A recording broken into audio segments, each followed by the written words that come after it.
Good evening, everyone, and welcome to another presentation as a part of the Berkshire's High Peaks Festival. We're just so enthusiastic for our vocal masterclass today that opening just could not control itself. It was just so excited to have our featured vocal participants being led by our incredible vocal faculty, Danielle Talamantes and Kerry Wilkerson.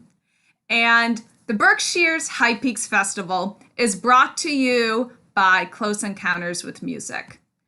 Close Encounters with Music has the mission to engage the imagination of diverse concert audiences in a welcoming setting, to connect listeners to performers and composers, and to foster the excitement and sense of community that you get through live performance. They also aim to establish a comfortable listening environment and to turn performances into enriching and educational experiences. If all of you watching tonight would like to consider supporting Close Encounters with Music, you can do so and in turn support our festival using the link I just put in the chat. Also, all of our talks and master classes will be available on the Close Encounters with Music YouTube channel. So you can check out all of our events there even after they have aired on Zoom. And I'll send some links in the chat later on this evening. So you all are in for a great treat tonight. We have three beautiful vocalists set up. We have Colin, Alana, and Jenna. And to take the floor and welcome you all tonight, I would like to turn the mic over to Danielle and Kerry. Thank you so much, Carolyn. We are so excited to be here, there, and everywhere, wherever everybody is. Kerry and I are married, in case you didn't know, and we've invited our fabulous collaborative pianist, Annie Brooks, up to be with us for part of the festival. We're so excited for her to be here. It's been quite a bit, quite a time for everybody, but it's amazing the amount of progress we're still able to make, whether it's virtual or in person. So we've got kind of a hybrid situation here. Colin is going to be our first singer, and he is located here in the DC area and is a regular member of our private voice studio, so we're thrilled that he's able to be here. And then our three other singers are hailing from, oh my gosh, Michigan, California, and South Korea. So we're covering lots of different time zones there. It's our goal to maybe impart some wisdom, maybe do a little inspiration, maybe do a little collaborative artistic creation. But you know, it's just sort of it's a working environment. This isn't a concert, so it's a glimpse inside of the workings of a studio, of an active process. So please feel free to use the chat box for supportive and encouraging comments. I should say too, our singers are sort of a variety of different stages in their musical journeys. We've got high school, college, like upper college. How old are you, Colin? I'm a junior in high school. So 16 to like early 20s. So, you know, it's Vincent's 30, yeah. Right. Yeah. For most classical singers, you know, the voice doesn't reach full maturity till mid-30s to mid-40s. So everybody's in the incubation stage at this point. We're just trying to instill some good quality foundation technique and encourage creative artistry. What, is that accurate? Vincent said, I got a shout out. Vincent Fung. Yes, Vincent, you got a shout out. He's rounding out our top half at 30 years old. But we're all students. Kerry and I still study. We still go have lessons with our teachers. So it's definitely a process, not an event. So probably we'll work with each student about 20 minutes. And again, feel free to use the chat box for comments. And I think without further ado, Colin, are you ready? Yeah. All right, we're going to have you introduce yourself. All right. Hello, my name is Colin, and I'll be singing O Del Mio Dolce Ardor by Vincent van Gluck.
So Colin and I met yesterday, and he's done a lot of work since yesterday, and very, very proud of him.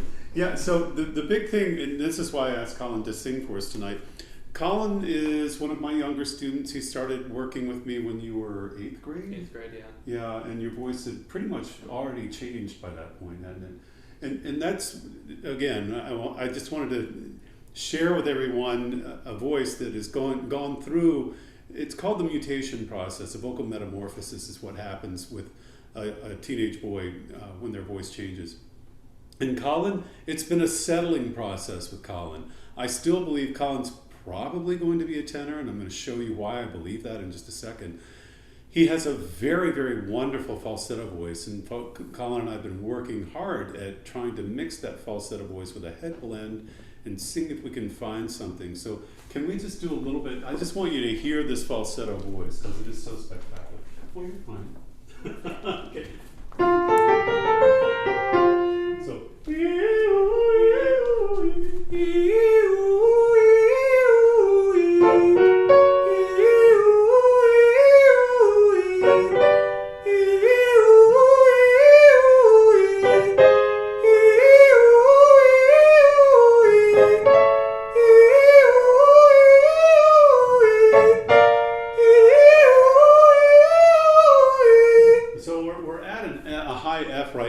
That's probably topping out at like the male alto range. We could go maybe just a little bit higher.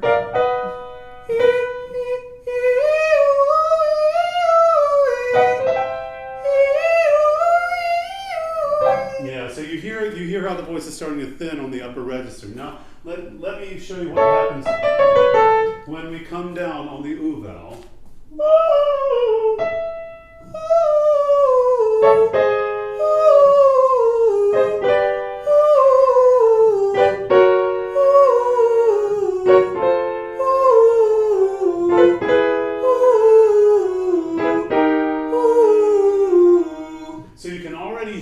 Starting to slide into more of a head register. It's still falsetto, it's still distinctly falsetto, but the head register is starting to blend in here.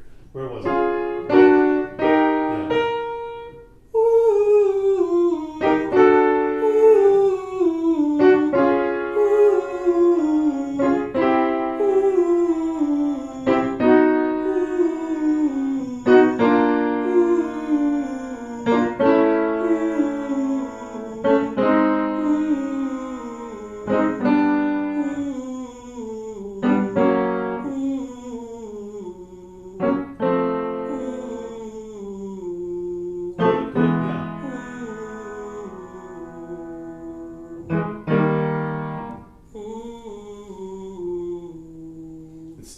So this is the point at which we start to get a little bit of a break, much like a female voice might have in her mid-register going through the same process in that early teenage years.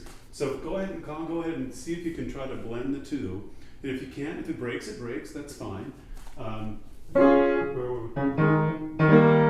Yeah, we're here. I'm sorry, we're here.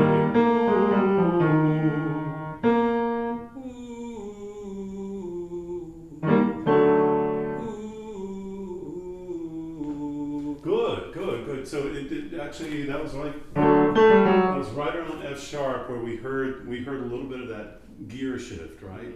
Can you try to smooth that out?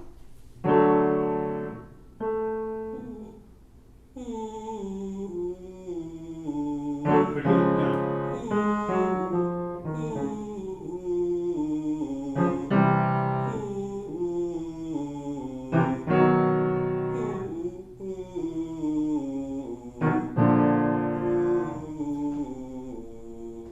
And because Danielle's already pulled it up, why don't we try a little bit of O del mio dolce in the higher key? Okay. Let's just try that. But before we do that, I want to make sure you find.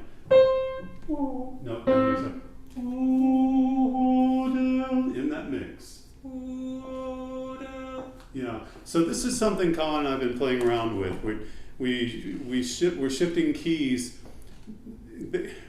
The object here is to try to get more of the falsetto head register into the chest voice. So we're playing around with keys on this song, and you're going to hear him sing this primarily in falsetto. But we're just going to go for a little bit of this and see how far we can get with that mix.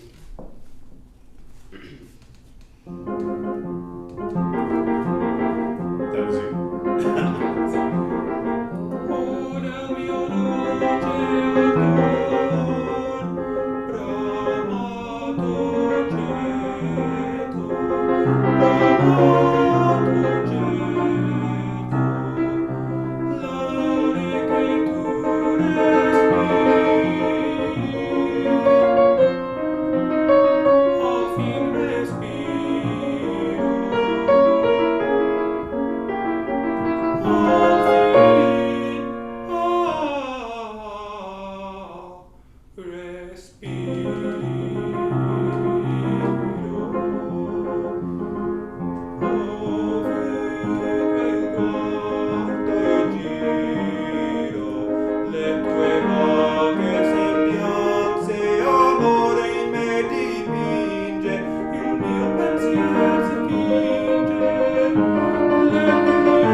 Still working towards strengthening this falsetto voice. We're still working toward blending in more head tone with the falsetto.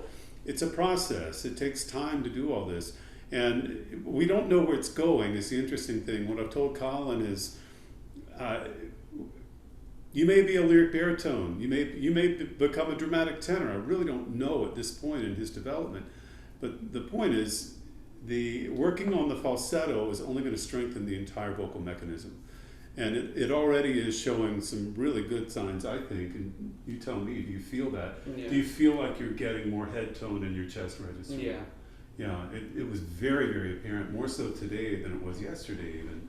You've been working, I can tell. Mm-hmm. So that's already, working on his falsetto register is already yielding huge dividends. So I'm very, very pleased about that. It's very similar, I'll just point out, to, working with ladies, whether it's, kind of a young voice that's relatively underdeveloped, Mm-hmm. or maybe a voice where time wasn't spent kind of bridging that gap.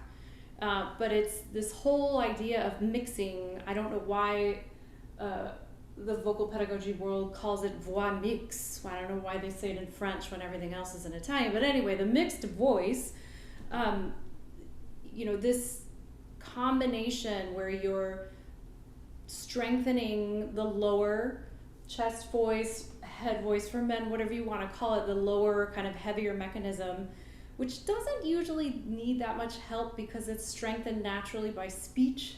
This is generally the range in which we speak, but strengthening the upper end, the lighter mechanism, the head voice, the falsetto lower, so we can bridge that gap and start to not just strengthen the extreme ends of both sides, but also kind of ride the fence, be able to literally engage both sides at the same time so that you can kind of slip in and out.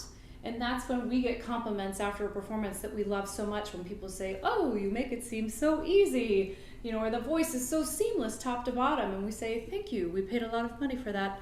It takes a lot of work to build technique, but this situation in particular, and all singers have to deal with this, is so important to spend time with. And with a voice that's still settling, the voice will continue to grow, but with a voice that's still settling, maintaining as much of the registers as possible, as long as possible, will only further to strengthen the instrument. Mm-hmm. Yeah. Excuse me, I'll just be over here. No. Anything else you'd like to do, Colin? No. Yeah. Thank you, and thank you, Annie. Thank you, Annie. Okay, great. So I think, maybe Carolyn will take over here. You're off the hook. You can relax. Yeah. But we're gonna hear from. Oops, sorry. Yeah, Alana's next. Is that right? Yes. So we'll just ask you, Alana, to please go ahead and slate. Give us your name and what you're singing, and if you want to give a little bit of what it's about, that's great. Sure.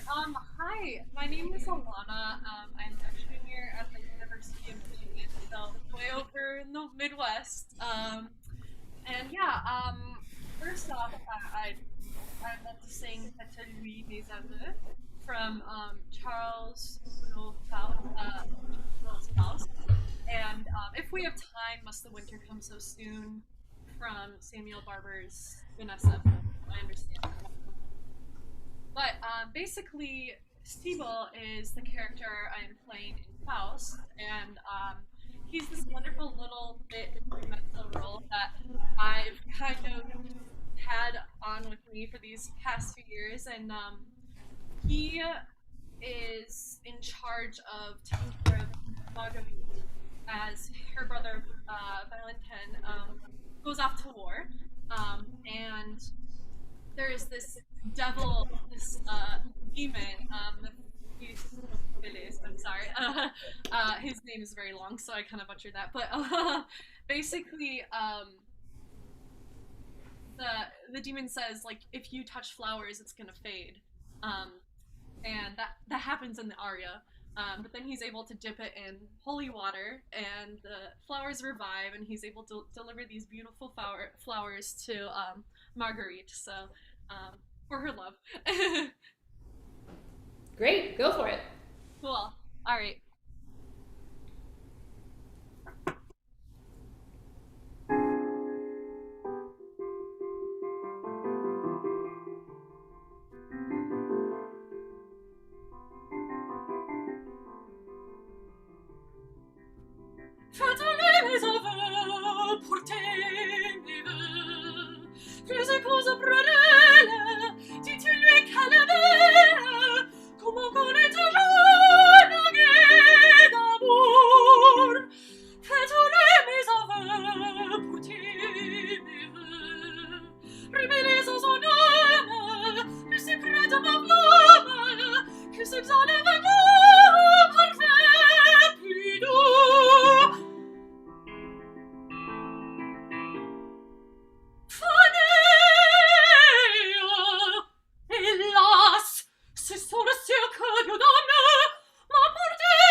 C'est ta charité,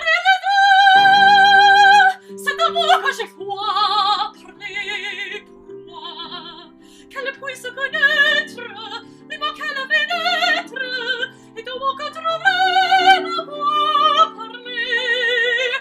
C'est ta voix que j'ai foi parler pour moi. Si l'amour les farouche, quand la fleur sous sa bouche, se chevauche dans un doigt baiser, oh baiser, oh baiser, oh baiser, oh baiser.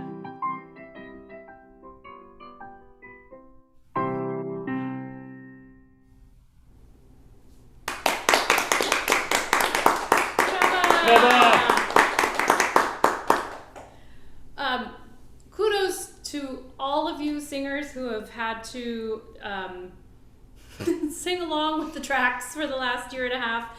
It's a necessary evil, unfortunately, but the one thing that it really robs all musicians of is the opportunity for organic, in the moment artistry, where there were a couple times that maybe there was a curveball thrown at Annie and she kind of went with it, or maybe where Colin was inspired to hold something really long and she was right there with him. So Alana is like, okay, this is my box and I'm gonna sing in this box. But you sang very well, and clearly it takes an exceeding amount of time spent with these tracks to know the ins and outs and places where there are fermatas, but you have to know the exact timing, where normally a singer would simply be able to inhale and the pianist would be there right with them. So that's a skill none of us went to school for, but we've all been in basic training boot camp for the last year and a half. So I just want to give mad props to you, Alana, and everybody else who's had to deal with this, including us. So we feel it. We feel your pain there. Which does bring up the question, Alana, are you comfortable doing things moving forward through this session? Are you comfortable doing things a cappella without the track? Yeah, totally. I might be kind of off the, I get a little, but I hope that's okay. You sound very secure, and we can give you pitches from the piano. Yeah. Yeah, thank you. We are here for you. Do you like singing this aria? Yeah, it's just I've had it for such a long time, so I think I'm trying to find that sort of joy of it again, because I've had it so long. Well, how long have you had it? About 2 years, I would say. Oh, okay. Yeah, and you enjoy singing it clearly. Yeah. It's learning an aria, an operatic aria, is it's a necessity, alongside learning art song and concert rep and sacred rep.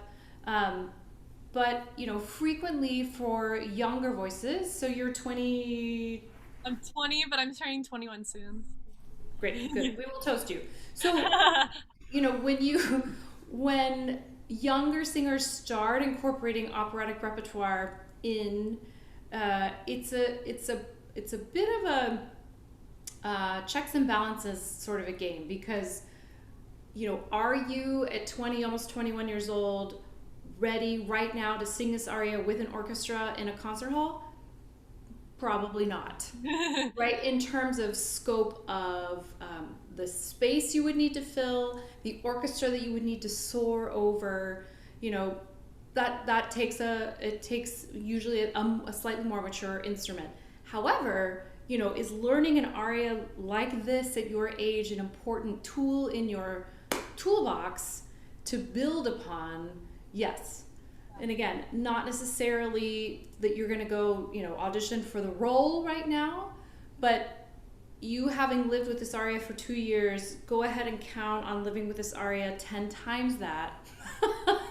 This aria is going to follow you for a lifetime. Mm-hmm. Good or bad. It may haunt you. But no, good or bad, it's going to follow you for a lifetime. And I'm about to turn 55, and I find myself remembering the things that I remember the best are the things I learned when I was an undergraduate. Wow. I love that. So, it's frequent around your age. I was around your age. My first big girl pants aria was Michaela's aria, and I was nowhere near ready to be auditioning with it, but it has lived with me for all of these years, and it continues to grow, and it continues to patina. If you're a fan of copper, it just takes on all these different textures and timbres, and so let's talk a little bit about a pants roll. Before we do, can I just say one thing? So, having said everything that we just said, it's really important that you instill good habits now, because the habits that you instill at this point are going to follow you for a lifetime, good or bad. So, having said that, true. Let's talk about pants rolls. So, right, and I'll just add on to that, because we could go on forever on this topic. No matter how long you've been living with a piece of music, always feel like you can and you should take it to a teacher, a coach, a fresh set of ears to listen to what's going on, in case some bad habits have come in, or in case there's some amazing thing that you can unlock that makes it feel that much more fresh or easy or inspired. I actually, all of that. So pants rolls. In this case, there are a number of pants rolls for mezzos, or these days that could transition to also countertenors, but that are of the youthful variety, right? We have Sibel, we have Cherubino, some of these kind of younger that it's sort of okay to still be kind of feminine, because you're still sort of all gangly and just figuring yourself out. You're not like, men, we're not quite there yet. And I think this aria is sort of reflective in that it's pattery, it's very sort of, you're just all a Twitter with excitement. And then the tessitura of this aria, what tell us about that.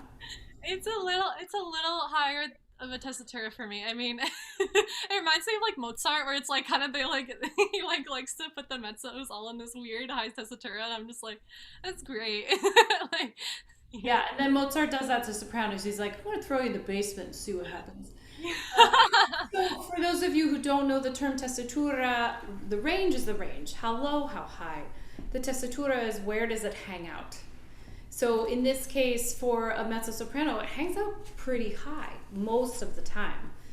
And it's pattery. So we've got a lot of text happening. It's really fast. So, one of Alana's primary jobs is to make sure she's maintaining that she's staying really tethered to her body, keeping in her support, and not sort of letting this kind of take flight up into your throat, which you did very, very well. I would love to do, speaking of tessitura, and that this sits kind of high, you've got F sharps and G's out the wazoo. So, and almost all of them, the approach is what makes the high note difficult, not the high note. If you could just pop it out from not attached to anything, okay, I can just isolate that. But you are constantly coming up the staff through your passaggio, through a register transition, and then you're having to sustain on the top. Now it's fast, so you're not having to hang out up there long, but it does make arrival a little tricky if you're not kind of anticipating the need for shifting. Can we do, so yeah, don't worry about a track or anything. So this is your, just that. Wonderful, okay.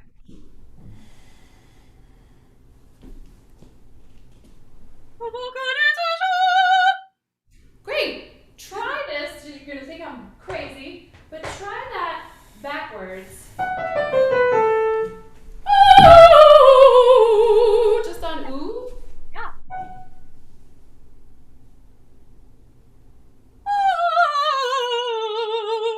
So I know I'm asking you to think way outside of the box. You're amazing.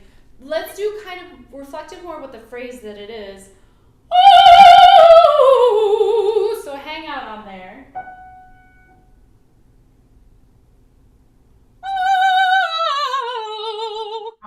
So you had more time to kind of get your grounding, right? Yeah, definitely. Try that one more time. Use a little bit of a little bit of an H to make sure it's really coming from your support and not at all here.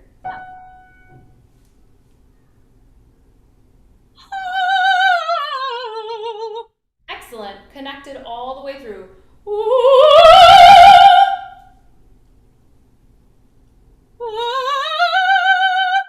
Yes. So the trick is on your way up not to try and sort of shallow out, in the throat. I've said this multiple times a day already. We are literally giant walking flutes. So if the vocal tract, if our flute in any way becomes crimped or somehow compromised in terms of openness, we're going to hear it big time. And if you're able to walk up the staff that way, maintaining your open vertical space all the way. Try that one more time on ooh.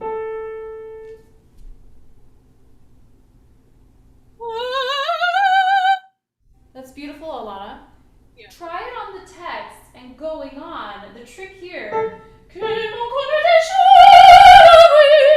on the top, just think spin, spin, spin. Keep this space open and keep moving that air through. On the text.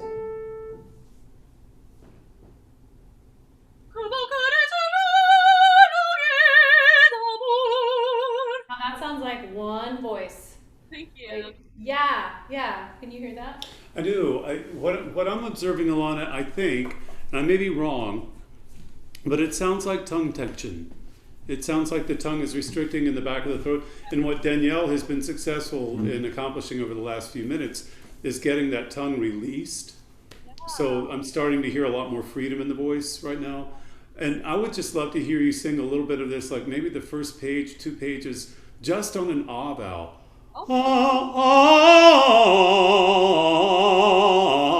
With the tongue slightly out, the tip of the tongue, resting right there. You'll feel stupid, but just let it hang out there.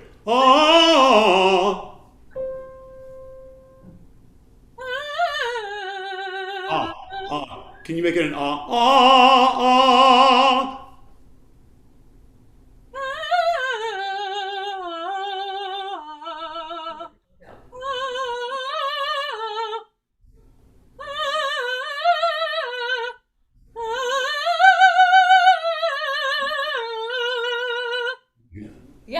Yeah. You're the most open on the top.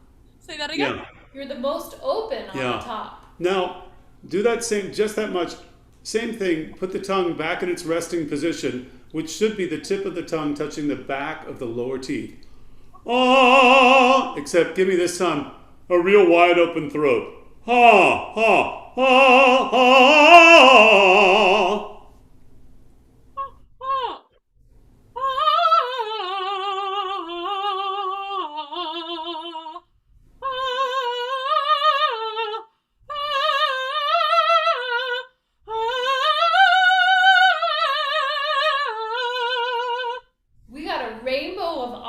Yeah. I felt like you were the most open initially, and as you went on, it kind of wanted to start to close down on you a little bit. Could you feel that? Yeah, definitely. Yeah, for sure. So the tongue is, other than the biceps, pound for pound, the strongest muscle in the body. Also very willful. So it's going to involve itself whether you want it to or not. And it's going to involve itself without a doubt when you're articulating with consonants. But as we can see, even just with a simple vowel, it's gonna migrate on its own. So checking in, constantly with the tongue, but especially when sustaining on a single vowel, but make sure that it's not pulling back on you. Because when it's most released, or against the back of those teeth, that vocal tract, your flute is open. Wow, thank you. Yeah. Can we skip ahead? Because I wanted to get at least one of those G's in here at some point. Yeah. I've heard this aria so many times, and the mezzo goes through the G. I'm like, was that still the F sharp? I don't know that they actually did the G. Can we just do just that?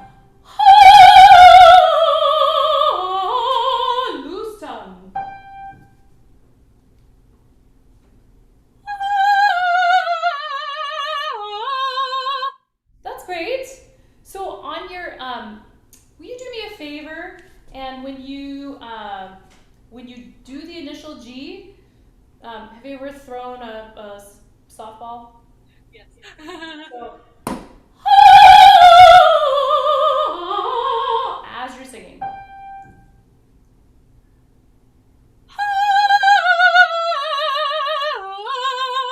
I so appreciate that commitment. A lot of people are like, and you got your whole body involved, and that's what it takes. Yeah, it's not. We don't just sing with our throats. No way. That's really a small space. You using your whole body is what it's all about. So I know you're singing the word vous, but in this case, instead of the voiced consonant, because that requires a lot of closed space, the vowel oo is a pretty closed space. So maybe the unvoiced cousin, like F, instead of and instead of ooh, maybe a little more o, just to get us open all the way down. Try on the text. Vous parfum plus doux. Oh.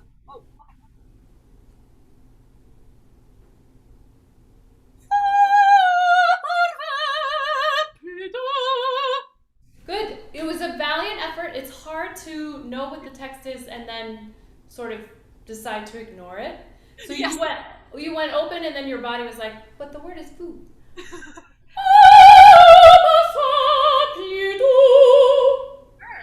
Okay.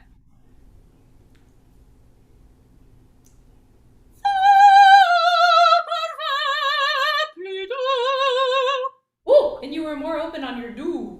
Yeah. Yeah, how does that feel? Feels great. Feels great. This is the sort of thing where we're not asking Alana to sing louder, but we're helping her access more resonant space, right? Optimizing the space where she's resonating, and this is the sort of thing that is going to carry over in orchestra. You don't need to worry about that right now. All you need to know is like, that felt really good, and it also felt probably pretty easy. Yes.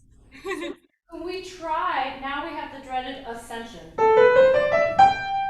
And I'll just say, I'm a big fan of inertia, so here's the ball. But then also realizing to get from avec to vous, which we're not really going to do vous, we're going to do fa, takes a lot of anticipation to get you in that space at lightning speed. Yeah. Let's try it once on ooh, on ooh, and just open ooh.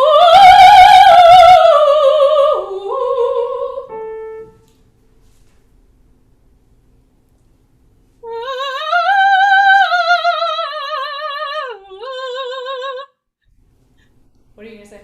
No, I saw the lip curl. Yeah, I felt it. So. Yeah. I hesitate to use the word pucker, but it's. Well, so we lost the integrity of the lip vowel. Mhm. Whatever that lip vowel is, it's going to be modified when you're higher because we need more space. Yeah. But the space in the back collapsed a little bit, and then we lost kind of the commitment to your gathering And muscles. that's when I got that. Ooh, sorry. Ooh,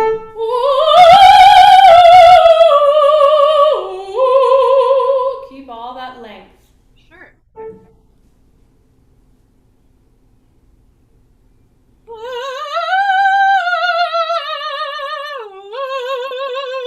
There you Dynamite, go. dynamite, yeah. Can Yeah. you feel, Alana, how as you're moving up and down the staff, moving through your registers, adding space, and then sort of closing down that space, can you sort of feel how you're moving, I don't know, taller and then also maybe more forward? Yeah, I do feel that. I feel like I could even do more, which is exciting. But like, it feels great. It feels like I could expand more into it. Yeah, it's playing with the space. So Kerry and I talk all the time about, singing is like a giant jigsaw puzzle, like a 5,000 piece jigsaw puzzle. And our goal is to help you find the corner pieces and then fill in the frame. And then all the stuff in the middle comes with time. None of it is instantly accessible. But this concept of optimal air and optimal space is the most important. Those are the two, or the four corner pieces if you were gonna, anyway, but. And notice too, Alana, that we've only been working with you on neutral syllables right now, neutral vowels right now. We're not even talking about diction at this point, really. We're just trying to get you to open the space, free up the mechanism, free up the lips, free up the jaw, free up the throat, free up the tongue, get all that free. Then we can start talking about diction. Right. But right now, it's like, I feel like there's a little bit of Pac-Man syndrome. It's a pattery aria, yeah. So you're a good student. You're wanting to get all the text out there. So part of the optimal air, optimal space trick is deciding when to sacrifice some of the text for beauty of sound, for beauty and freedom of sound. Right. Okay. Right. That's wonderful. That's very insightful. Good. I mean. I'm working on an aria right now that I have to perform in a couple of weeks.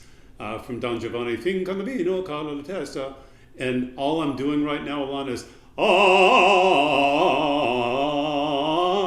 I'll add the words later. Fin Cannavino, Carlo la Testa. But it's a very pattery song, and I start getting myself into trouble when I start focusing on the words. Oh, I see. So with this aria, I think you can afford to focus more on the melodic line and less on the text right now. That's good, thank you. I will definitely practice it more on just regular vowels, Well, and eventually go vowel to vowel, that would be the next step. And then consonants, they're just the little blips on the screen. Yeah. Can we do, we'll give you a little run up into it. Le secret de ma flamme. So let's try the text, but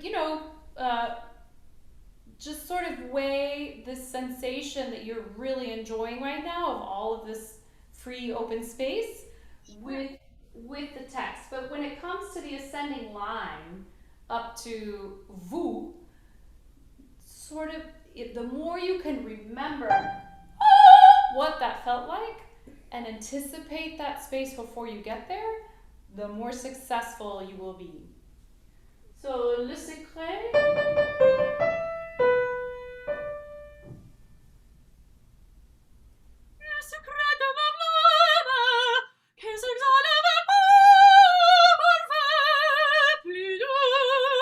Pretty good.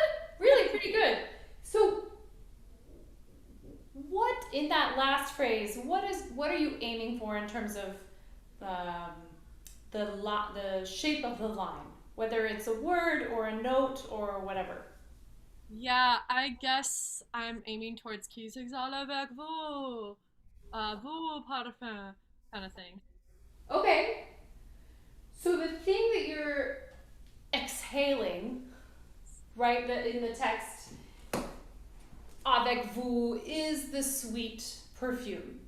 Yes. So don't let the phrase stop on you, on vous. Vous parfum, right? Like, help keep that connection going. We tend to sing to the top and we forget to sing through it. So even if vous is one of your primary goals, the shape of the line, the musical line, continues through that. Sounds good. Sounds good. Yeah. Yeah. Try one more time, le secret.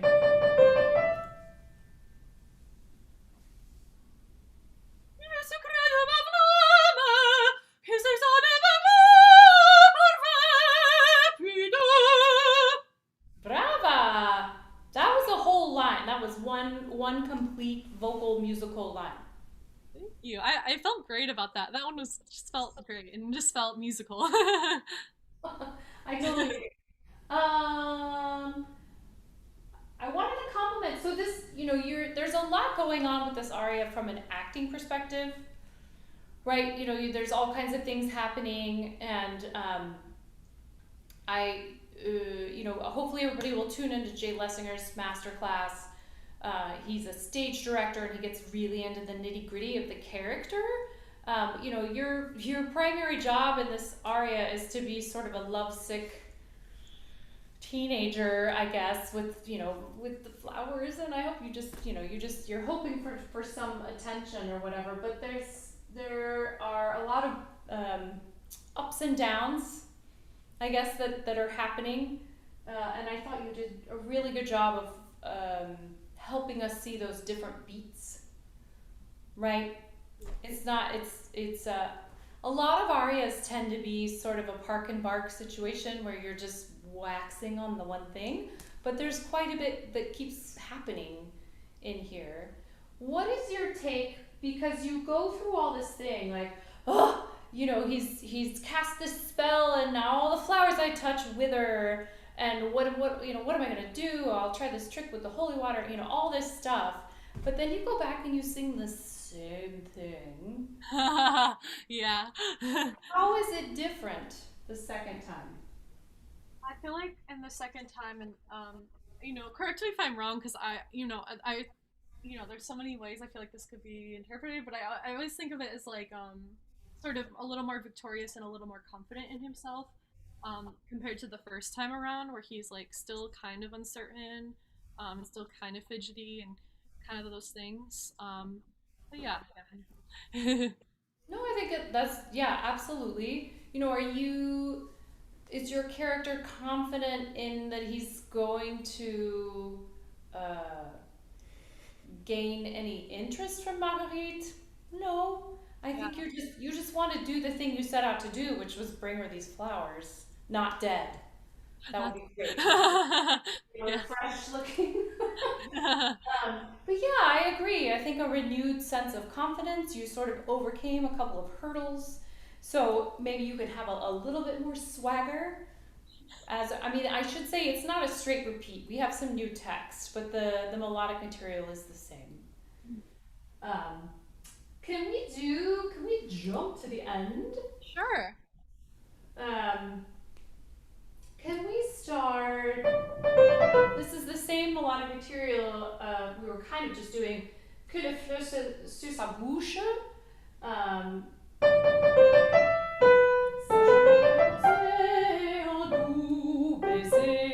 Just trying to find that same all connection all the way through.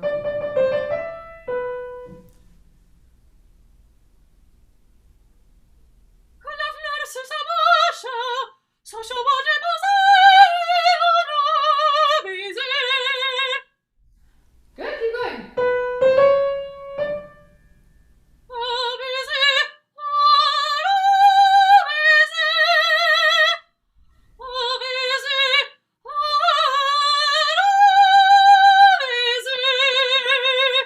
Good. I'm definitely hearing some implementing of what we were just working on, but I think there are a couple of things you can figure out how to unlock. Yeah. Right? Some of this that might be feeling just sort of a little high, not quite as open. Yeah. Can we do your oh, I'm looking for a really big full ooh.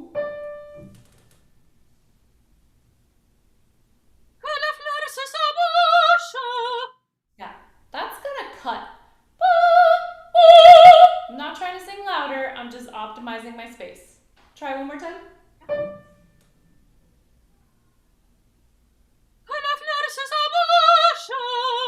Good. Color, depth, absolutely.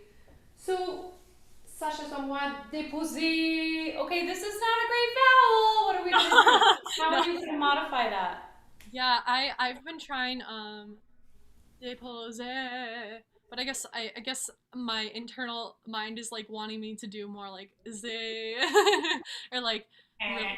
Yeah, just say sorry. I mean, Guno wrote it this way, but you're just we want to hear you be big and beautiful and open. I'm a big fan, if we're talking about tongue vowels, something that involves how high or how low the middle part of your tongue is. When you're dealing with passaggio, and for you in this case, for most mezzos, the G is going to be pretty solidly on the other side of your passaggio. You want to be as far away as possible from the closed vowel. So going towards I, sorry, thinking really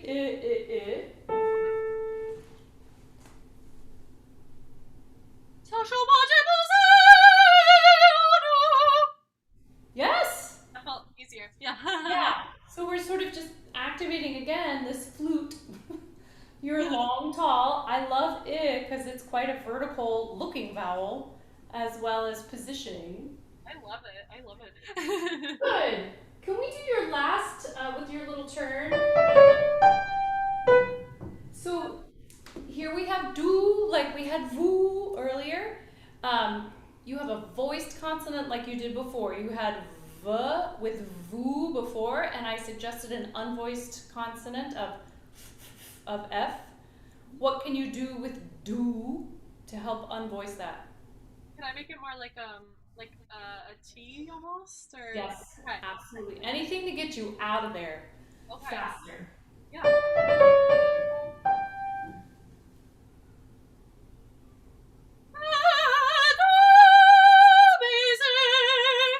Good. With the T, I'm gonna have you throw your ball, and Kerry's gonna have you let go of your lower lip. Okay.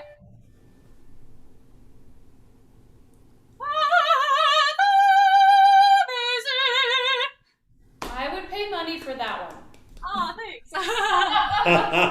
Bravo, Alana. Thank you so much for singing. Thank you so much for helping me out. It's been great. Of course. It's all been recorded, so you can watch it later a million times over.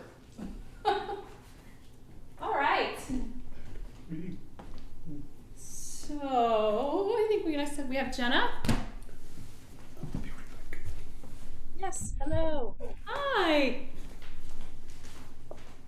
So please feel free to introduce yourself and what you're going to be singing. Okay, will do. Hi everyone, my name is Jenna Hansen, and I'm going into my last year of undergrad as a music major at California Polytechnic State University in San Luis Obispo. So, long name, but yeah, I'm in California, and tonight I will be singing the Silver Aria from the Ballad of Baby Doe by Douglas Moore. Basically, at this point in the opera, Baby Doe, the character I'm playing, and her husband, Horace Tabor, I believe, have just been married, and at their wedding celebration, there's a group who are debating about the silver standard versus the gold standard. At this point, they're progressing into the gold standard, but Baby Doe loves the silver, and she basically sings about her admiration of all things silver in this aria.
That's glowing, cool.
happen to know how many arias Baby Doe has in this opera?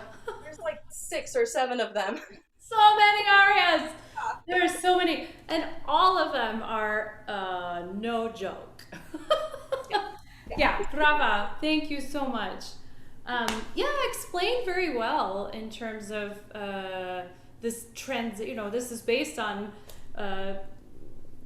it's based on historical characters, and the turning of the tides from silver to gold they were caught kind of right in the middle. And how would you describe the character of Baby Doe in this particular part of the opera? Because the final aria that you sing is like 30 years after most of the stuff happens. But for right here, where would you say her frame of mind is? I would say that she's not like exhilarated, but she did just marry her love, and she's just like happy, and she's explaining all of these beautiful things. And at this point in time, I feel that she's like content, very content.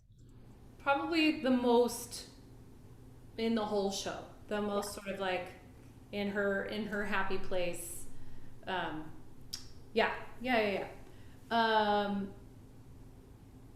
So where do we begin with this aria? What are your thoughts? Do you know this aria? No, I don't. I don't blame you. Sorry. But I know "Warm is the Autumn Night," so. Yeah, I don't really know that one. So, well, I mean, a couple things, like this is the sort of thing where there are a lot of technique elements that we can like get kind of nitty gritty on, but also I think surrendering to your character's like sublime state of being right now is going to unlock a lot of the stuff. We could kind of go in and talk about technique, but if you are able to get to a place where you are just channeling this centered happiness, it's going to unlock some of that stuff without talking about shop. So can you just a cappella sing your first couple of phrases, and repeatedly in this aria we have ba da da da, or some sort of like we start out sustained, and it's really easy to feel kind of stuck. Oh, there's a fine thing for those who admire. Like the very first thing that you sing is not the least important, but it's not the end all be all. You're really going somewhere else. Can you just sing those first 2 phrases for me? Thank you.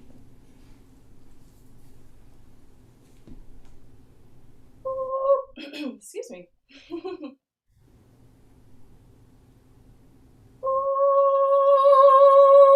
Is a fine thing for those who admire it. Yeah. So talk to me about your thoughts on vibrato. Yeah, vibrato, especially in my mid-range, is always really tricky. And it's a matter of just strengthening and support from my lower self. And then I can get past any sort of vocal blips that happen up in there. That's something I've been working on for a long time, is just vibrato in the mid-range and lower range as well. But it seems that in the upper range for me, it comes out pretty nice. Okay. It does. Yeah, I agree. So there's some sense where you're finding more freedom, more relaxation, more balance in your upper end that's not quite there in mid-register. I tend to talk about for higher voices that somewhere, anywhere between like G and C on the staff is no man's land. It's really hard to find grip. It's hard to find any real resonance. It can feel very swimmy, right? Can you do just your first phrase? And just really use these gathering muscles to help you find you're going to have space in the back, no problem. I can hear that going on really well. Your soft palate's doing its job, but use these gathering muscles as like a mouthpiece to funnel it forward.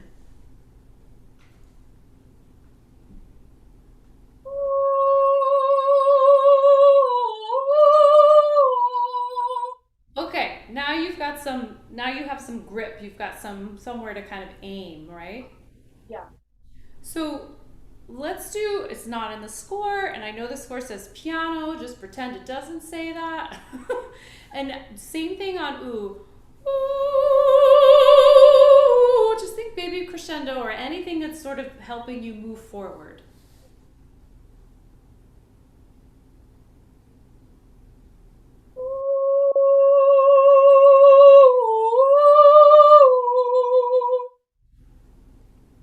Yeah, do you feel the sensation of a slight bit of holding in the beginning? Especially at that onset. Right. So here's where, we're all trained good musicians, and we want to make sure we're accurate. We want to make sure we're in the right spot. And so we do the thing where we place it, and then we're analyzing. All systems go. Houston, we're good for takeoff. Okay, now, but trust that that's all there. Ooh, and just launch.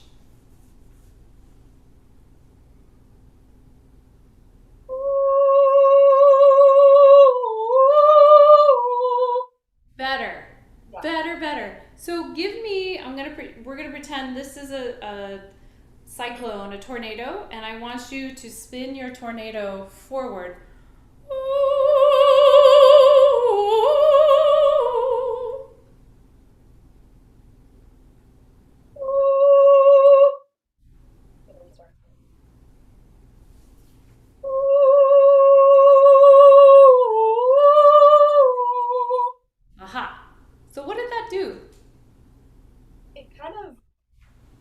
Activated and engaged like right on the start instead of waiting like a beat or two. So it unlocked something that was being held, yeah? Yes. So we're actively distracting you from control. So we're putting your mind on something else that then is allowing your breath, your support to live in the moment, to live and move forward. Yeah, it's not a bad thing that you're wanting to be as what's the word I'm looking for? Accurate, or as as controlled as possible. That's just human nature. But know that there's some sort of analytical part of your brain that is hindering freedom. So if I had Alana do the ball, and I had you do this, and it's anything that just sort of allows the body to unlock. Because your breath is doing what it's supposed to do, but there's something else internal that's holding. Yeah. So now I'll let you go through both of those phrases, and let's do the words that are there.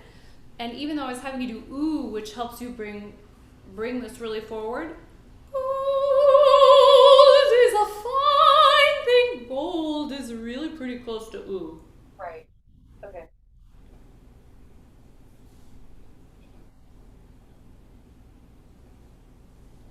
Gold is a fine thing for those who admire it. Brava! How was that? It felt really good. Yeah. Good. That spinning idea always helps. Yeah.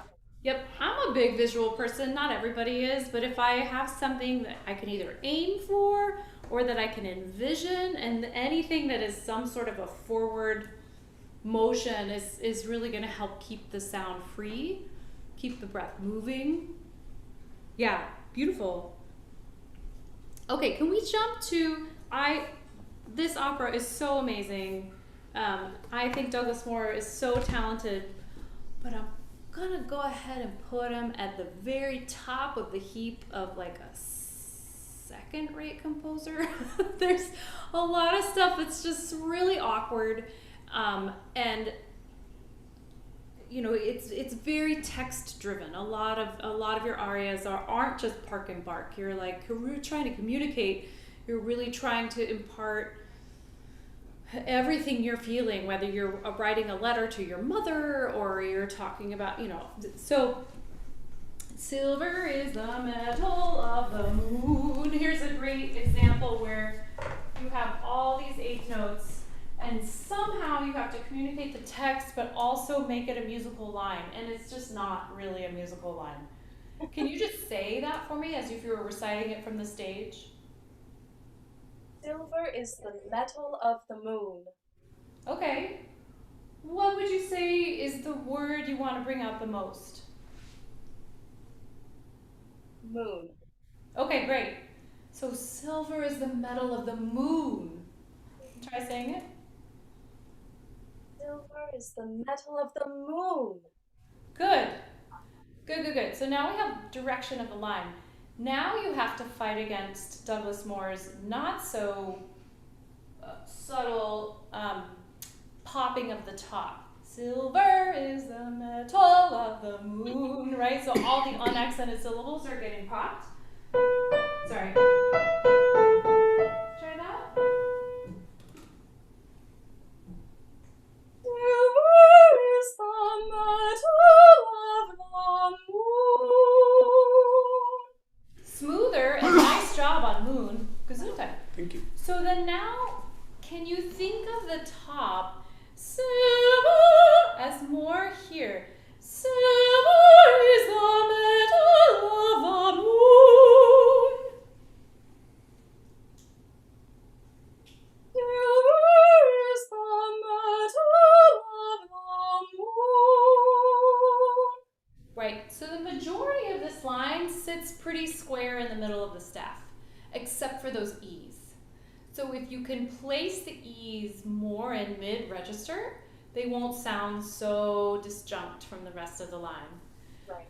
Try one more time, and then you're such a good musician, you're wanting to control those E's to make sure they're in the right spot. Silver is the metal of the moon.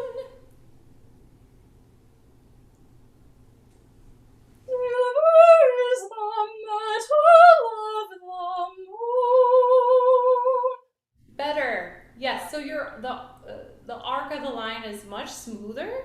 I'm going to just have you do it one more time. I thought there was one word that got way more attention than it deserved, and that was the word the. Yeah. One more time. Silver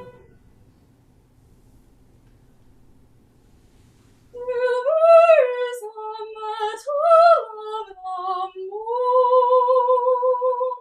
Yeah, fine to use the word the moon to place the word you want to be the most important, but no, it's a pickup. It's really just ushering you across the bar line.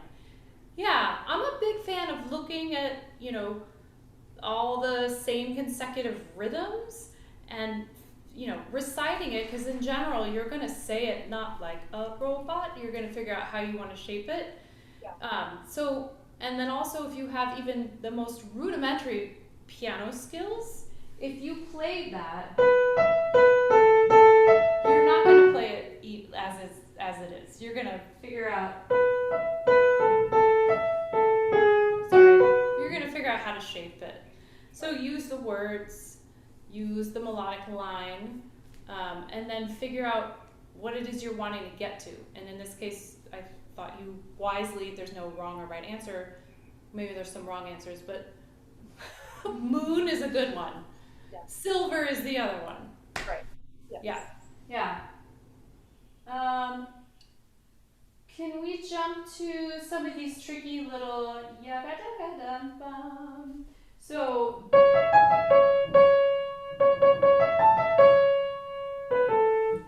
that's really tricky. So where you start the beginning of these little passages is going to dictate how easy it is for you to glide over the top. Right? So if you start with a lot of weight, that's going to be a big hole to climb out of. But also thinking about like how you're aiming your sound. It's easy to get stuck kind of back. Floating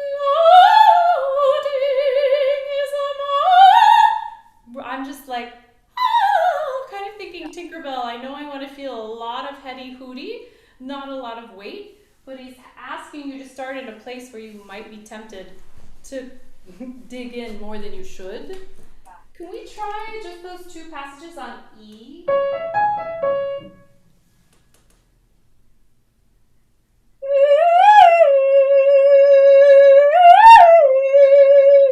Yeah. No, that's okay. That's okay. This is hard stuff. I'm gonna have you do the same thing we did with Alana.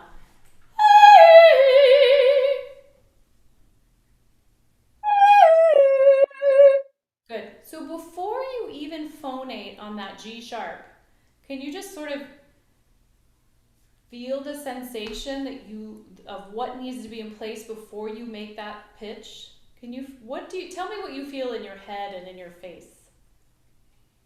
Lift. Lift! All of the lift! Yes. Right. So starting from there,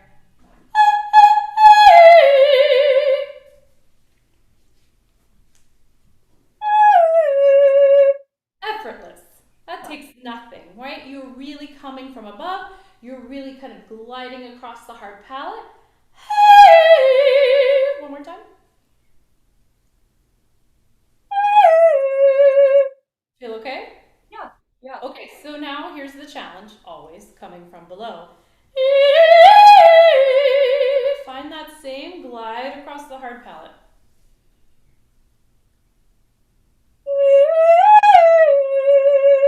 Better. The temptation always is to feel some sort of reach, or maybe some sort of, we talked about like our flute getting crimped.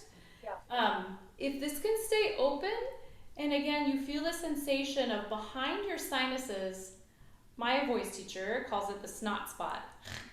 So inner smile, nasopharynx is really, really open.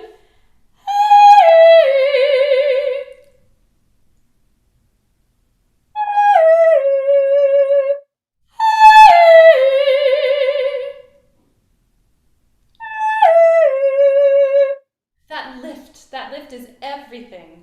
Yeah. So if you can already feel the sensation of the lift coming from below, which means maybe you're gonna kind of fluff the bottom a little bit, so you could be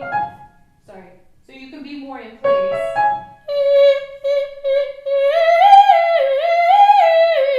I'm kind of singing all of that from here. Try those like kind of 2 cycles in a row.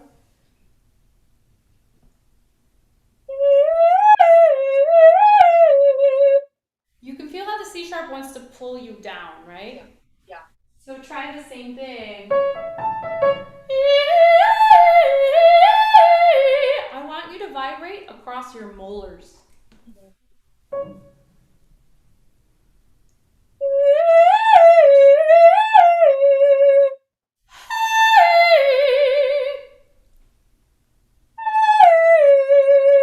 I'm seeing more here when you do it from above.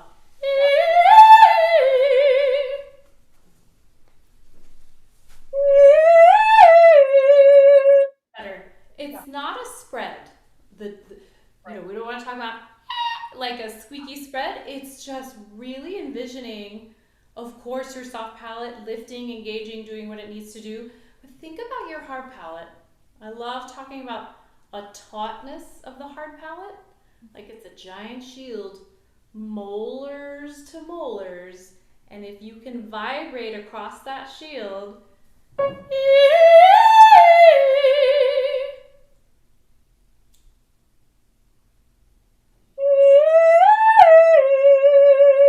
yes, now it's not a reach, you're already there, because all of that is engaged. Yeah. Okay, so let's try it on the text. Okay. Floating.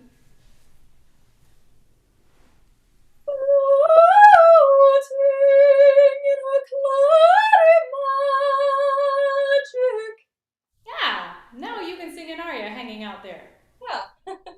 So when in doubt, especially with a lot of her stuff that is also tessitura very high, some of these trickier passages, approach from above and see if you can kind of land coming from the top where you don't have any baggage from below. Right. Why don't we jump to Oh, let's just jump to the C sharp because I know I'm sure you were hoping I was going to ask about that. So of course he leaves this for the end, right? So let's try it out of context. How? I'd love for you to just sigh on sound. How? Don't even think about singing. How? So easy, right? Yeah. I'm cheering my friends on at the sports ball game. How? How? Excellent. So that's not much different from what we're going to do. Pretty short. That was a little loud. Okay, so try for me. Lip trill. Excellent. Where do you feel most of that sensation in your head? Like up here. Yes, wear your crown, you are a unicorn, whatever you want to think about, has nothing to do with this.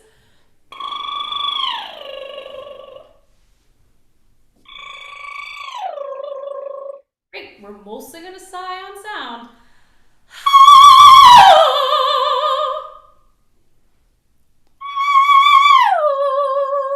You brought no baggage with you. Yeah. Okay, so now the good news is, even though you have all this stuff that kind of is marching you upwards, with a passage like this, the word core on the C sharp can have nothing to do with, you could even take a breath and nobody would really know. The syllable of the k needs to be, where are you? You're in slow? You're in slow. That syllable needs to be in like LA. Yep. And the vowel is where you are. I mean, completely separate. So that then, even with the, especially where your tongue is making contact with your palate, that's where you're going to glide in from, right across your hard palate.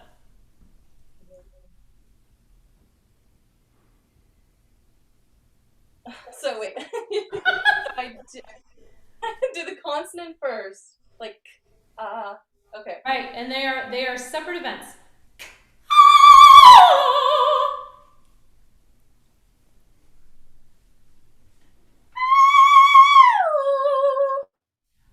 Good. Give me one just sigh on sound.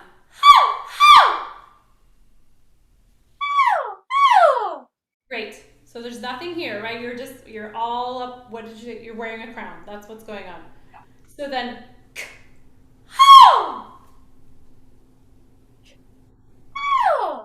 good. Can your K exist also higher? Right. Versus K. Right. Right. Okay.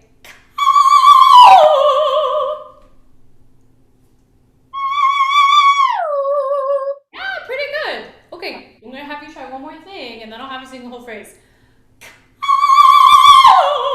Give me your vortex. Ooh, there's some nice spin in there. Yeah. Okay, so let's try, and we've got lies hidden in the. You could take a giant breath. You could go out for a walk around the block, and then come back. Just take your time and make sure you're really supported.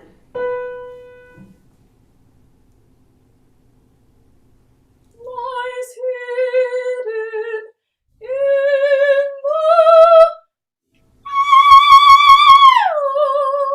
Yeah, absolutely. I know you were kind of like being careful as you were going, but that's exactly correct. Okay. Exactly correct. I would maybe consider giving yourself a bit more of a launch pad rather than lies hidden in the just launch for it. One more time. Lies hidden in the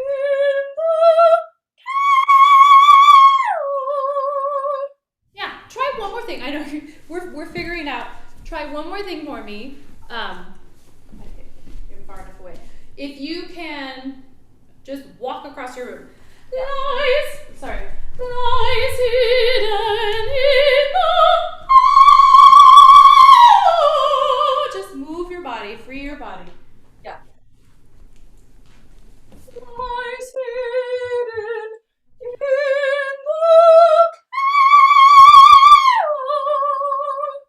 all right, that's exactly it.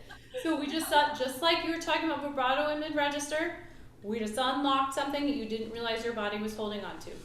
Absolutely. Yeah. Yeah, I cannot tell you how many furniture I have moved in master classes because the clinician was trying to get me to unlock something I didn't realize was being held.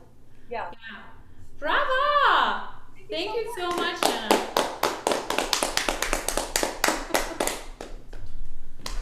Okay. Jeaho, Jeaho, you're with us. Good morning. It's 9:30 in Seoul. Hello. Hello. My name is Jeaho Lee. I'm junior at Gangnam University. And what will you sing for us, Jeaho? I would like to see Divide and Grenadier by Schumann, Robert Schumann.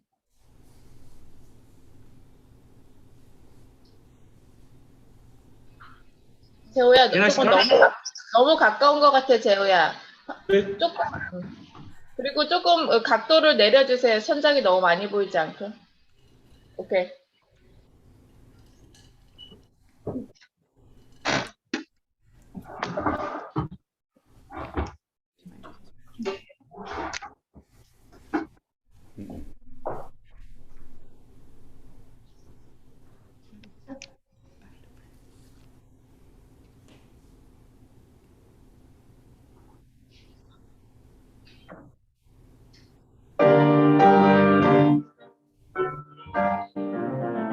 Nach Frankreich zog ich zwei Grenadier, die waren in Russland gefangen. Und als sie kamen durchs Quartier, sie ließen die Köpfe hangen. Verhörten sie beide die traurige Mär, dass Frankreich verloren gegangen. Erschickt und geschlagen das tapfere Heer und der Kaiser gefangen.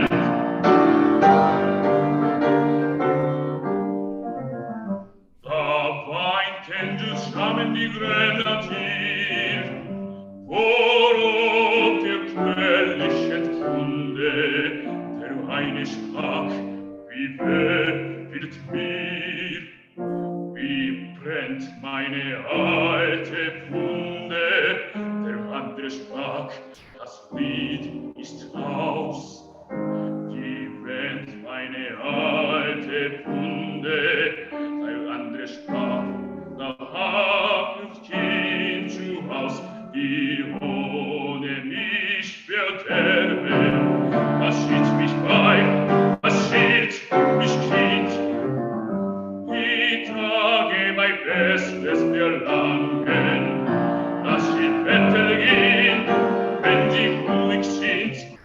Mein Kaiser gefangen, gewähr mir Bruder eine Bitt, und ich gesterben werde, so nimm meine Leiche nach Frankreich mit, begraben mich im Frankreich dass ihre Couch am roten Wand sollst du am Fels mir liegen, die Flinte gib mir in die Hand und kühlt mir Wunden liegen.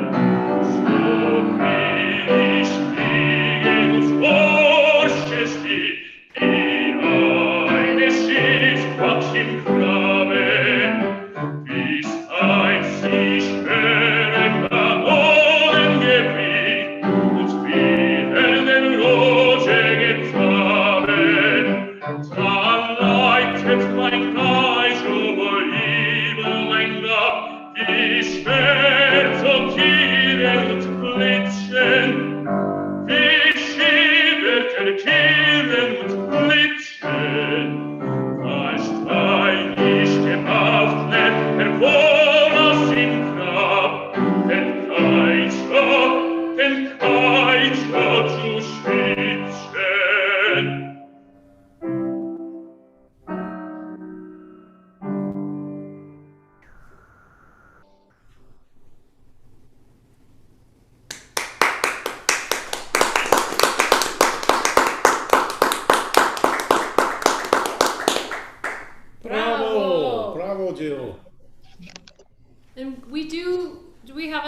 translator with you? Yes. Okay, great. Hello. Hello. Do you want to start? Want me to start?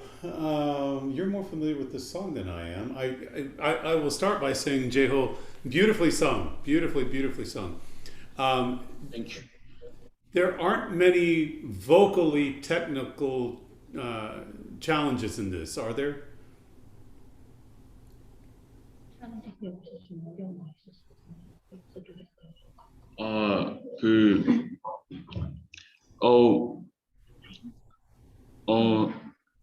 This song,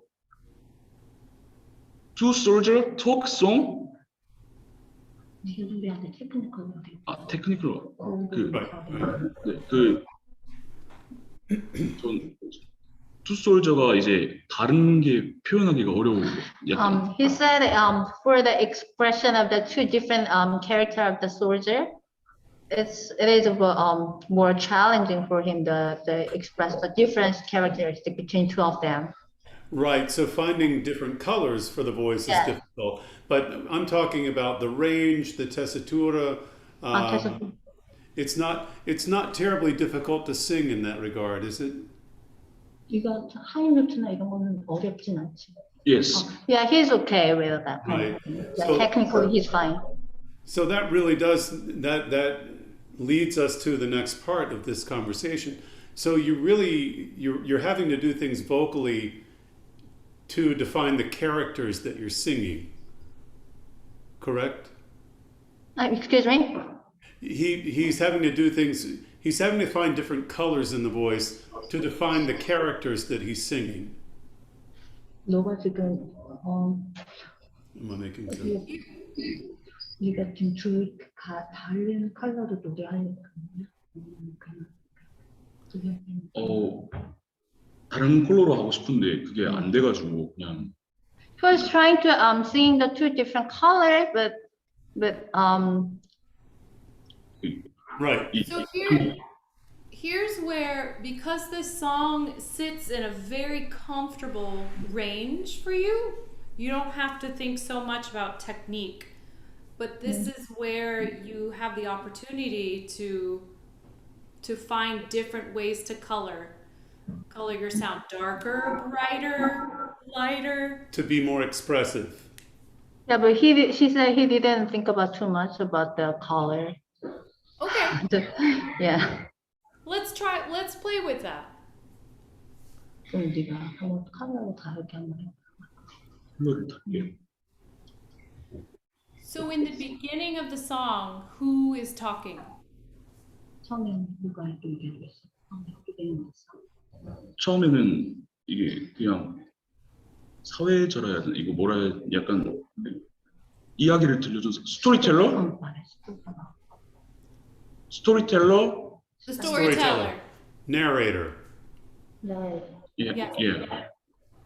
So in this case, you can just be Jeaho. Just sing, just be beautiful, resonant, and just introduce the story. What is the first line where we hear the first soldier?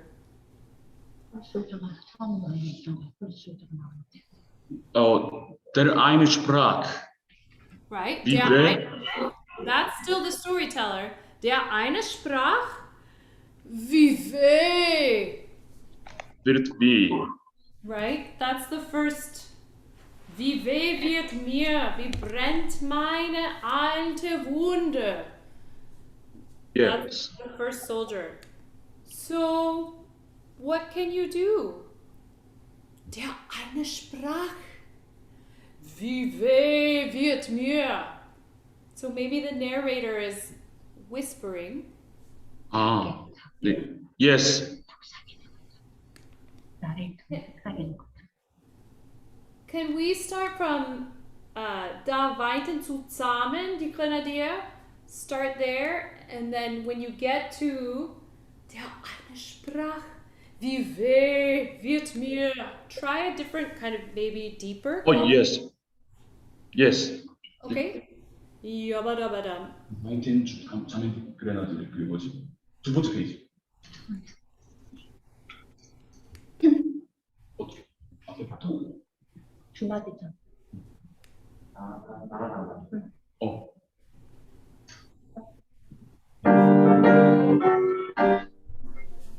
Da feinten zusammen die Grenadier vor der quellischen Kunde, der eine sprach, wie wird mir, wie brennt meine alte Wunde, der andere sprach. Good. What are you saying? Wie weh wird mir, wie brennt meine alte Wunde? What does that mean?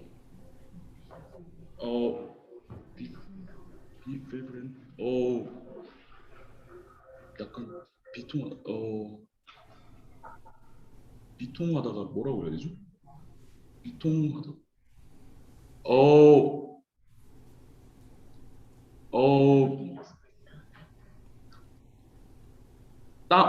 비통. Yeah. Wie brennt meine alte Wunde? It burns. My old wound burns. Hurt. Oh yeah. Yes. Hurt. Yeah. Yes. So think about the color associated with that. Dark, wounded, weak. Any of those would work. Yes. Okay. Der eine sprach. Yeah. Sing. Der eine sprach.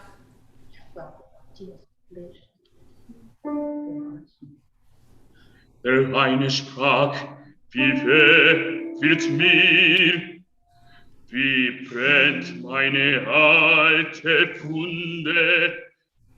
Good. I believe you. Yeah. Thank you. Okay, and then boom, der andere sprach. The other guy. Yeah. Yes. Okay. What does he say?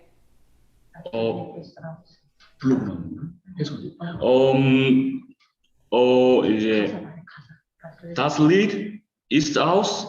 약간. Auch ich mit dir sterben. Doch hab ich Weib und Kind zu Haus, die ohne mich verderben.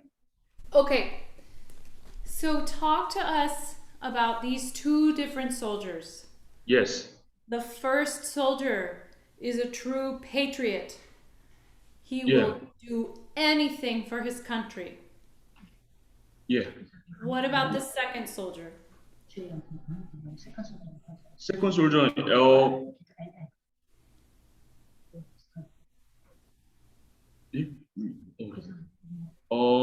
그 사람은 이제 뭐라 해야지? Yes. He can do anything.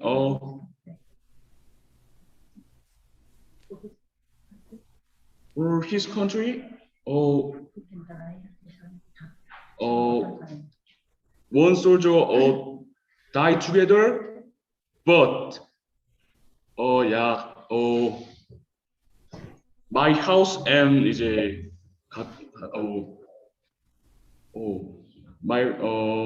Mein Haus, mein Weib, mein Kind. My He said baby. Another soldier had a family and house. He need to more take care of his family. Right. Yeah. The first soldier is ready to go the extra mile. The second soldier says, "Sorry, I'm sorry. I'm gonna go home."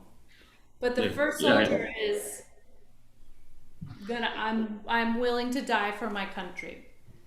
Yes. So think about the colors you can use for that. 첫 번째 사람이랑 두 번째 사람이랑 다른 캐릭터로 칼을 골라요.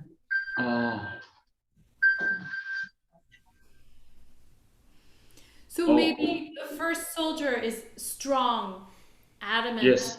courageous. The second soldier is apologetic. 미안한 감정을 담아서. 네. 좀 더 이렇게 약간 해지수 주저하는 것처럼. Yes, yes. Can we start from der andere Sprach? Der andere Sprach. 예. 이제 세 번째 단에 보여주세요. Der andere Sprach.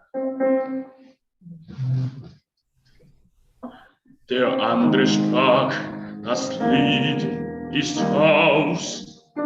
Auch ich möchte nicht dir sterben, doch hab ich Weib und Kind zu Haus, die ohne mich verderben. How do you feel about your house, your wife, and your child? What does Yes. that make you feel? Feel.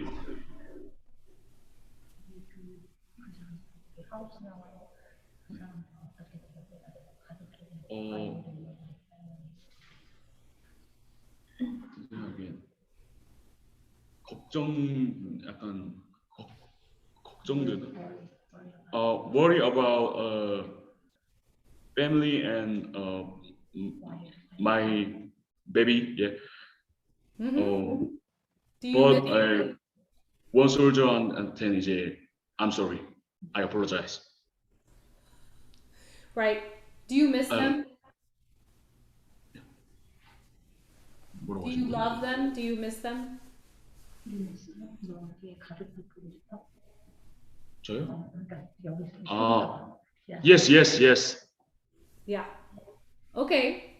Let's do der andere Sprach again and imagine that your family, that you're with them again. Because that's what you want more than anything.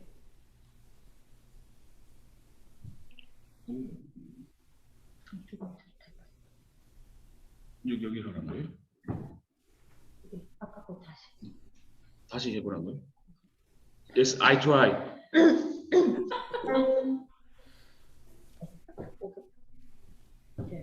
네, der andere sprach. Der andere sprach, das Lied ist aus.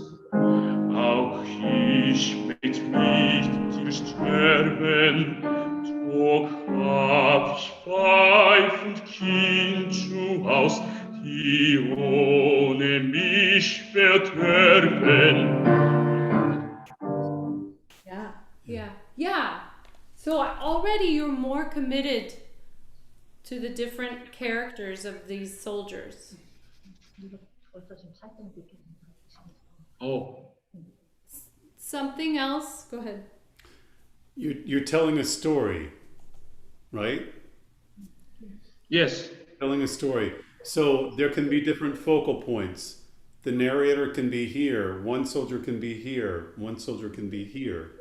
나레이터가 있고 솔더가 화면 중앙에 있으니까 예. 우리가 보고 있는 게 좀 다면 우리가 좀 세상하는데 예. 이런 것을 다 So Yes.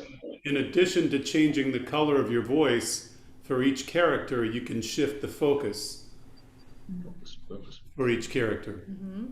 Yes. So, was mich Kind. Oh, sorry. Ohne mich verderben. Was mich. Now we go back to the first soldier. Yes, Very yes. fast. Very Yeah. fast. So if you use this focus. Focus. Ohne Yes. mich verderben. Was mich. Then.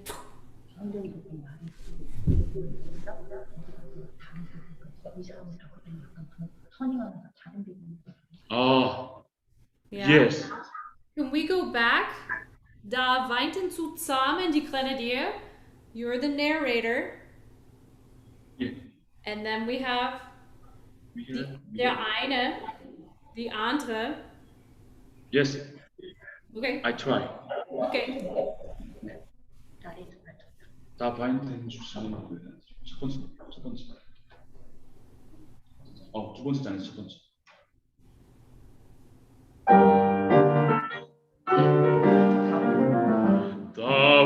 Einten zusammen die Grenadier, worauf der Quellichchen Kunde, der eine sprach, wie fair wird mir die Fremd meine alte Pfunde, der andere sprach, das Lied ist aus.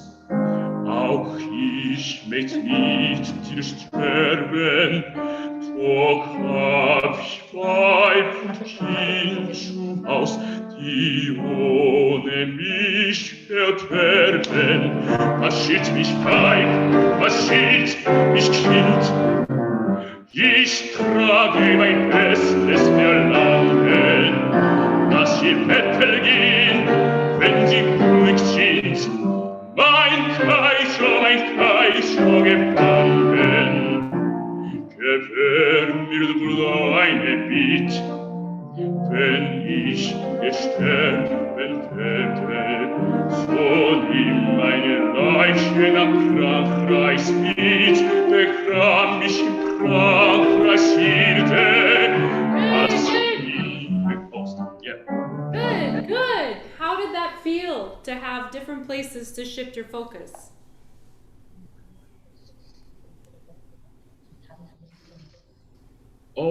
다른 점 어떻게 생각했냐고?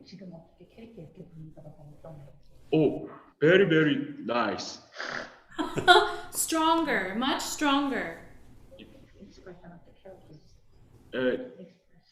More express character. Yeah. Yes. Yeah. It gives you stronger choices for your different characters. Deliver text Yes. more. Yeah. Yes. So, ich trage weit bestes Verlangen. This first soldier is, you're being very ruthless. Yes. But then, gewähr mir Bruder ein. Then now you're asking something of your fellow soldier. And the music changes. Yes. Yes.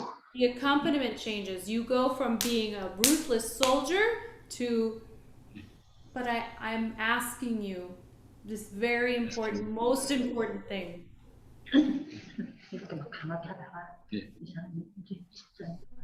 Yes. Even though you're the same character, you're changing your demeanor, you're changing your emotion. 네. Yes, yes. Can we start from mein Kaiser, gefangen, gefangen? 네. Yes.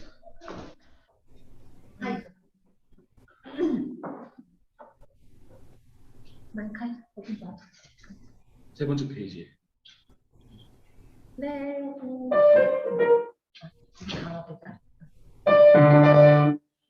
Mein Kaiser gefangen, gewähr mir Bruder eine Bitt, wenn ich sterben würde, so nimm meine Leiche nach Frankreich mit, begraben mich im Frankreichs Hilde, was ihm querjam Lottenwand, sollst du auf Herz mir liegen, die Flinte mir in die Hand, und gilt mir wohl den Blicken.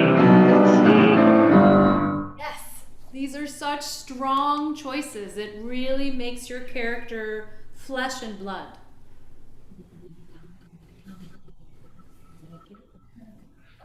Yes. Okay, so then in this last section, well, first of all, you just told the other soldier, to hell with your wife and kids. I'm all about country. Oh, by the way, here's my dying wish. Will you do this for me? So you have to be beseeching.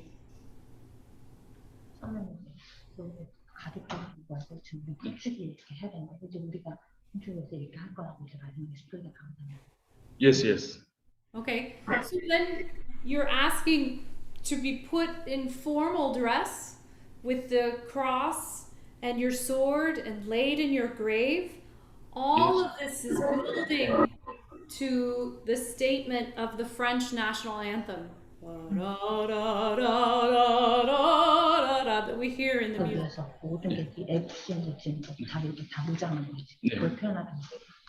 And so you're the ultimate soldier as a true patriot for your country.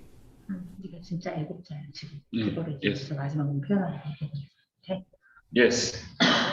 Right, so in this final statement that is to the melody of the French anthem, you're imagining your glory in sacrificing your life for your country. 영광과 여기는 이제 여기는 다 이렇게 그 국가 프랑스 국가 여기 다 Can we do from Und geht mir der Degen, so will ich liegen, to get into that section where you just stand taller and stronger and prouder than ever. Oh, yes. Yes. Yeah, maybe die Flinte gibt mir in die Hand.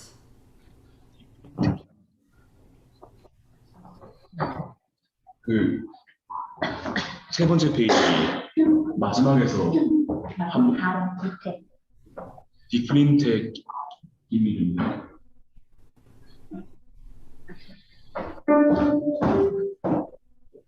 디플린텍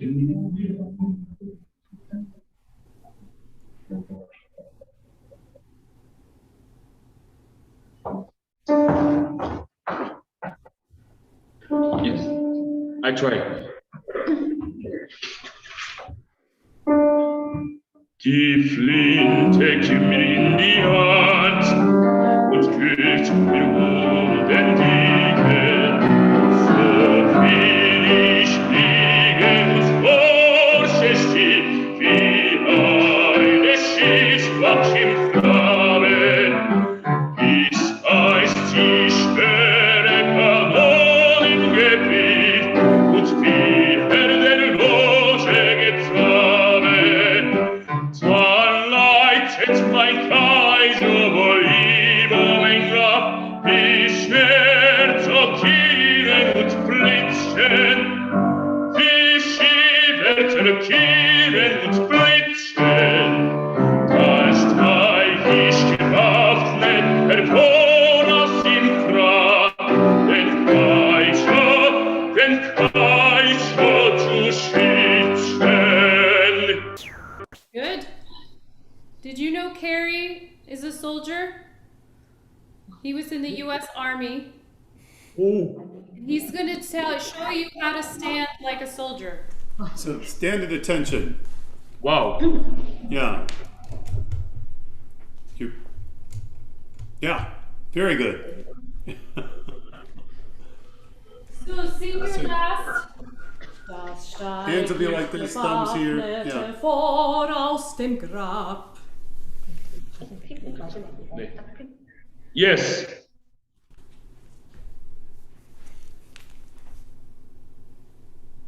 Sing your last phrase. Dann steig. So will ich 마지막에 부끄럽게.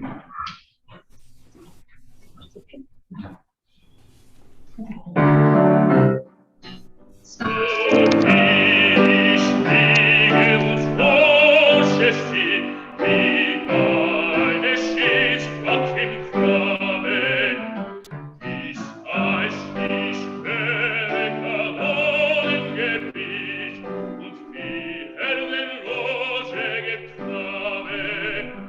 Da reitet mein Kaiser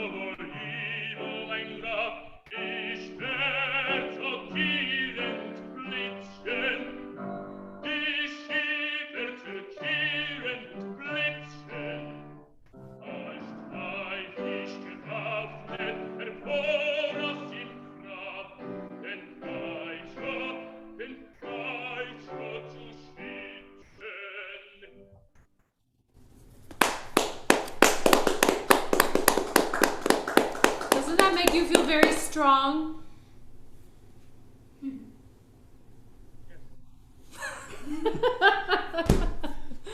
Bravo, Jeaho. You're very welcome. Okay, I think we've heard from all of our singers.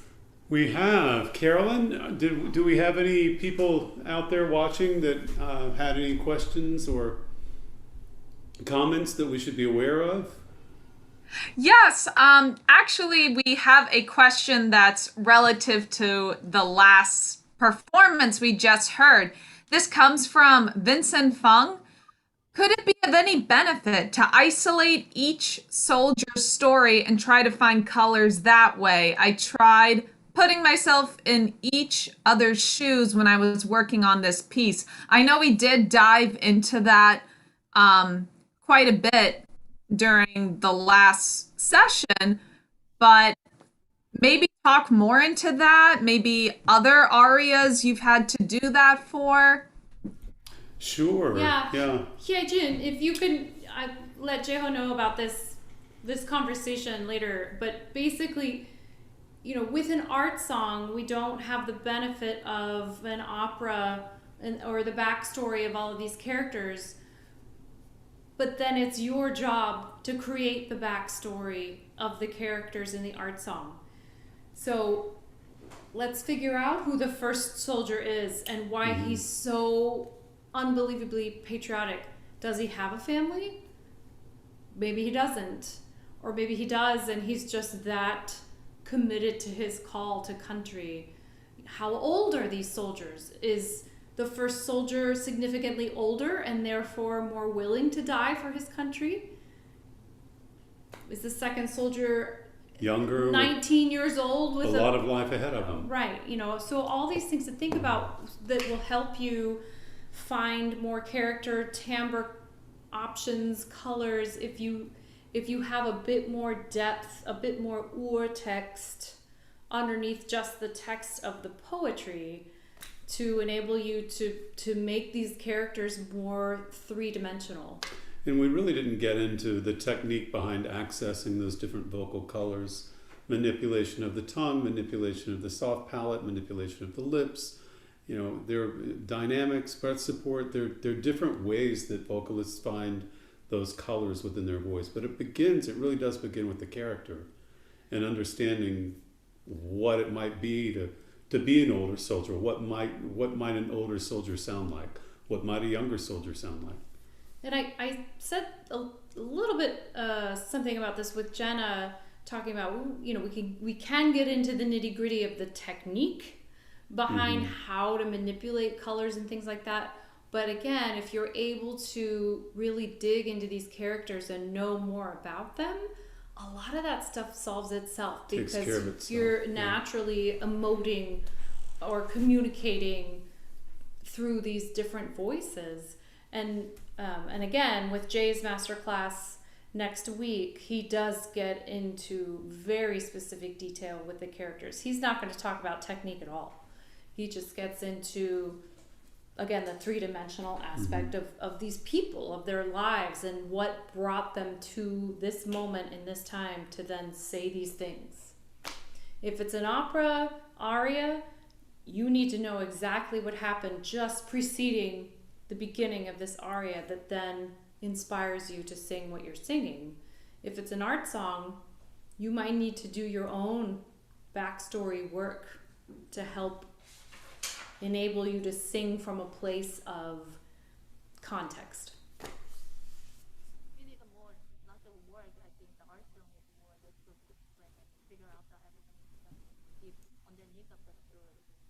Yes, it is, yeah, much more difficult. You have to do a lot more homework. But it's fun because you get to be creative. You get to choose your own adventure. Was there anything else, Carolyn? No, that was our only question, actually. Before we close, you know, I wanted to say bravi to all of our performing vocalists tonight. They all sounded absolutely stunning. Kerry and Danielle, did you have any parting words before we close out tonight? No, it's just been fun. It's been fun to hear all four of these wonderful singers and have the opportunity to work with them. Although I feel worthless, especially with Jenna's selection. I was like, Jenna, you don't want me to coach you on that aria. It wouldn't be good. But that's why we love doing master classes together, because we both have our own different skill sets, and part of that is just knowledge of the repertoire, because that's my voice type. So that's sort of an unfair advantage. But a bass baritone coaching a soprano on that aria, not a good idea. No, you are all wonderfully well prepared. Yes, thank you. Thank you for that. Thank you for being so willing to be receptive to try things out in front of an audience. That's a special kind of courage. Especially Colin, who's still sitting here. He hasn't been on his phone once. I'm like blown away. But thank you for being willing to show what a changing voice is all about and how it settles. Yeah. You guys are all sports for trying this out, but it's, you will learn as much being, an actual participant in the masterclass as you are being an observer. Because you're just watching people try things out, and probably, things will either resonate with you or they won't. But it's a fun working environment kind of situation, and it's the added element of an audience, and I know the audience can frequently really appreciate seeing not how the sausage is made, but sort of, what behind the scenes, what goes on behind the scenes, all the prep work, all these different, facets that we have to think about to come out with this polished, finished product that's not just a song. There's so much more to it than that.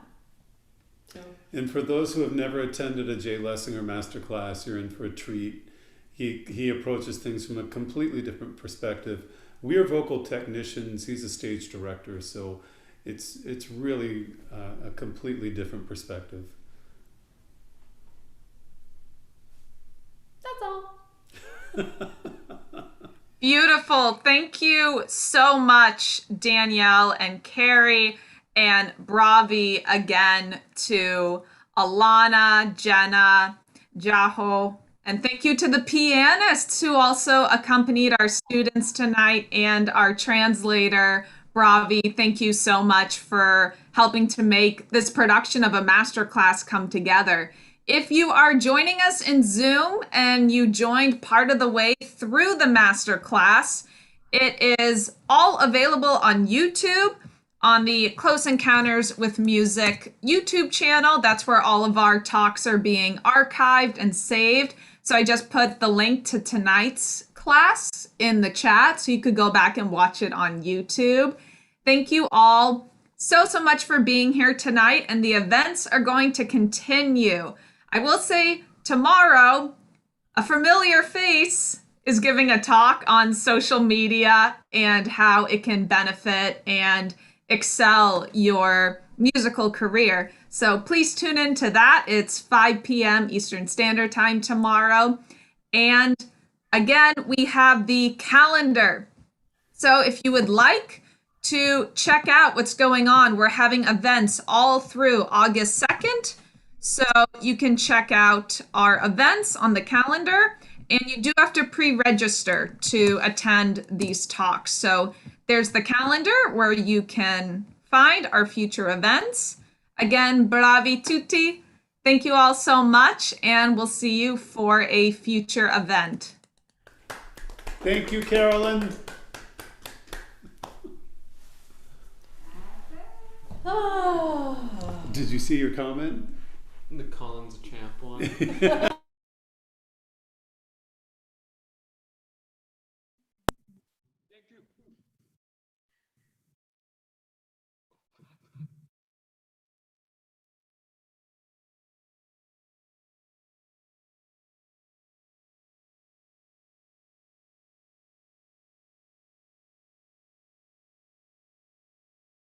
Hallelujah, hallelujah.